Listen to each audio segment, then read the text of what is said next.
లాంటిది. మనం ఎలాగా ఉంటామో మన మన స్వభావం కానీ, మన ఆహార్యం కానీ, మన థాట్స్ కానీ, మన స్వభావ భావాలు కానీ, ఇవన్నీ మన వ్యక్తిత్వం కానీ ఎలా ఉంటుందో అలాగే మనకి రిజల్ట్ కనబడుతుంటుంది. ఆ అద్దం కూడా మనం అలాగే చూస్తుంది, ఇంట్రెస్ట్ కూడా అలాగే మనకి రిజల్ట్ ఇస్తుంటుంది. నీ వ్యక్తిత్వం బాగుండాలి, నీ అప్రోచ్ బాగుండాలి, నీ కష్టం బాగుండాలి, అంతకంత రిజల్ట్ ఇస్తానే ఉంటుంది ఇండస్ట్రీలో. దీన్ని కేర్లెస్గా ఉన్నా సరే, ఒక యాటిట్యూడ్తో ఉన్నా సరే, చూద్దామని అపనమ్మకంతో ఉన్నా సరే, అది కూడా నీ పట్ల అపనమ్మకంగానే ఉంటుంది. ఏది అంతంత మాత్రంగా చూస్తుంది. నేను అనుభవపూర్వకంగా చెప్తాను. అన్నప్పుడు నేను ఫస్ట్ సినిమా చేయాలనుకుంటే మా ఇంట్లో ఉన్న హీరోస్ తోటి ఏ హీరో తను కాదంటారు? ప్రతి ఒక్కరిని ప్రతిరోజు కలుస్తుంది. ఒక కత్తి తెచ్చుకుంటే ఏ హీరో తను కాదంటారు. కానీ నేను వాళ్ళతో చేయండి డాడీ, నేను ఫస్ట్ ఆఫ్ ఆల్ ఎక్స్పీరియన్స్ సంపాదించాలి, గ్రౌండ్ రియాలిటీ తెలుసుకోవాలి అంటూ తను వెబ్ సిరీస్ మొదలుపెట్టింది, వెబ్ ఫిలిమ్స్ మొదలుపెట్టింది. అమ్మా ఏదో లాభం ఉంటుందంటే, లాభం ఉండదు డాడీ, ఏదో లక్షల్లో మిగులుతుంది లేదని ఒకసారి అది కూడా ఇదైపోతాయి. కానీ నాకు ఎక్స్పీరియన్స్ గెయిన్ చేస్తాను, ఎక్కడెక్కడ ఏమిటి ఎన్ని డిపార్ట్మెంట్లు ఉంటాయంటూ ప్రతి డిపార్ట్మెంట్ని చవి చూస్తూ దానిలో ఒక ఎక్స్పీరియన్స్ గెయిన్ చేస్తూ, అలాగే తన ఫిలిమ్స్ తీసింది, చిన్న చిన్న ఫిలిమ్స్ చిన్న చిన్న హీరోలతో చేసినప్పుడు తను ఒక కాన్ఫిడెన్స్ గెయిన్ చేసుకుంది.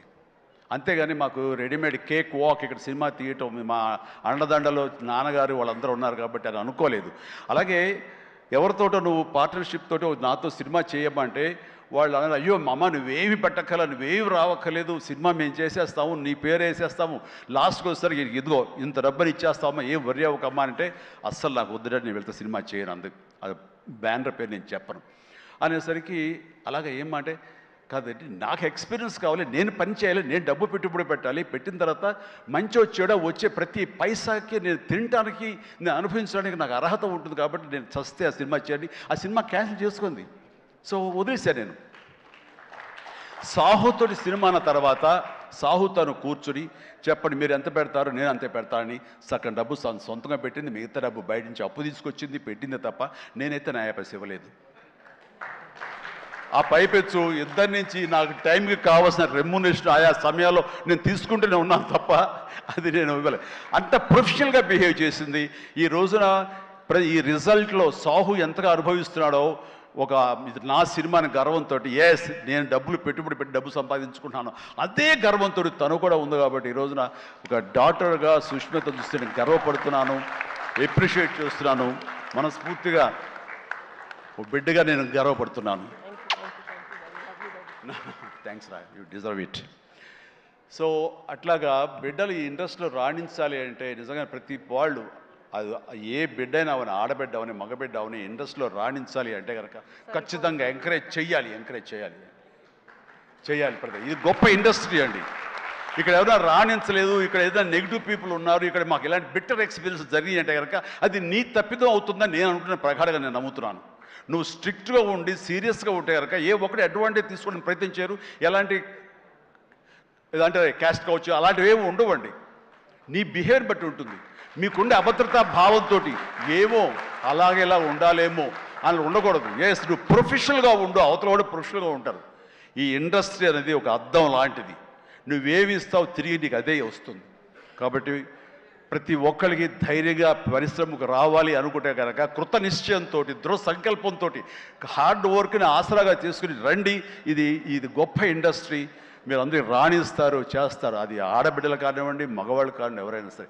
సో అది నేను వెల్కమ్ చేస్తున్నాను. దానికి ప్రత్యక్ష సాక్ష్యం సుష్మిత, అలాగే దత్తు గారి పిల్లలు స్వప్న, దత్, ఇలాంటి వాళ్ళందరూ కూడా ఎంతోమంది. ఇది ప్రధానంగా ఇంత డిస్ట్రిబ్యూటర్స్ తరపునట్టు మాట్లాడిన సుప్రియ, వీళ్ళందరూ కూడా ఆ స్థాయి వాళ్ళు. అండ్ తర్వాత ఇక లాస్ట్ టైం నేను టెక్నీషియన్స్ గురించి పెద్దగా ఫోకస్ చేసి ప్రస్తావించాను, ఎందుకంటే లాస్ట్లో నాకు మైక్ ఇస్తారు, అది ఒక్కోసారి నాకు శాపం అవుతుంది, అందరి నుంచి విస్తృతంగా మాట్లాడలేను. బట్ దీనికి సంబంధించి భాను, కోరియోగ్రాఫర్ భాను, అలాగే విజయ్, మన మీసాల పిల్ల తీసిన విజయ్ కానీ, అలాగే ఈ హుక్ స్టెప్ వేసి ఇప్పుడు సెన్సేషనల్గా అదరగొట్టినటువంటి ఆడ సందీప్, సందీప్ అండ్ సందీప్ వైఫ్ జ్యోతి, వీళ్ళందరూ ఇది ఒక గొప్ప అవకాశం మాకు, మమ్మల్ని మేము ఎగ్జిబిట్ చేసుకోవడానికి, మమ్మల్ని మేము చూపించుకోవడానికి ఇది గొప్ప వేదిక ఒకప్పుడు ప్రభుదేవ, తర్వాత లారెన్స్ ఇలాంటి వాళ్ళు ఎంతోమంది నన్ను విగతి ఆధారం చేసుకుని నన్ను నా మీద కంపోజ్ చేసి వచ్చారు. అండ్ అలాంటి భవిష్యత్తు మీ అందరికీ ఉంటుందని ఇప్పటికే అనుభవిస్తూ ఉంటుంటారు మీరు. ఆ జోష్ ప్లీజ్ అలాగే అనుభవించండి, మంచి ఫ్యూచర్ ఏర్పరచుకోండి. మీకు ఆల్ ద వెరీ బెస్ట్. కూర్చోండి. తర్వాత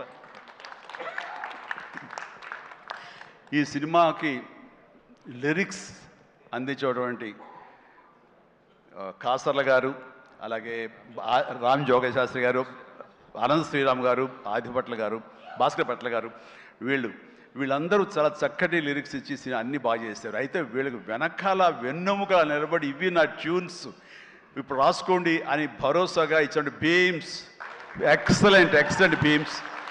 ఎందుకో తెలియదు, ఈవేళ ఉదయం నుంచి మీరు మధ్యాహ్నం నుంచి